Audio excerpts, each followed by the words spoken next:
राज्याच्या राजकारणामध्ये सध्या ईव्हीएमचा विषय प्रचंड गाजतोय।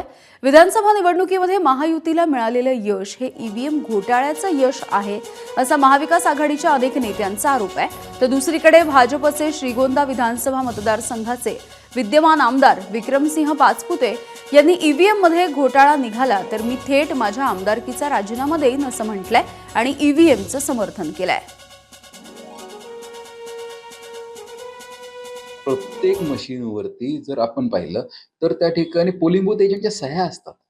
ते सील दाखवलं जातं आणि मग उघडलं जातं। त्यामुळे स्कोप काहीच नाहीये। हे फक्त काहीतरी चुकीचे त्या ठिकाणी दिशाभूल करणं। माझा ह्या सगळ्या प्रक्रियेवरती इतका विश्वास आहे, इलेक्शन कमिशनवर आमचा विश्वास आहे आणि ती प्रक्रिया उत्तमपणे ते पार पाडतात आहेत। ह्या प्रक्रियेवर मी इतकी खात्रीशीर सांगू शकतो की उद्या वेळ आली आणि जर ह्या प्रक्रियेत काही कुठे शंका असेल किंवा शंका निर्माण झाली तर ह्या महाराष्ट्रातला विक्रम पाचपुते हा पहिला आमदार असेल की जो राजीनामा द्यायला तयार आहे आणि राजीनामा देऊन आम्ही परत एकदा निवडणुकीला सामोरे जाऊ इतका आत्मविश्वासाने मी सांगू शकतो। एबीपी माझा, उघडा डोळे बघा नीट।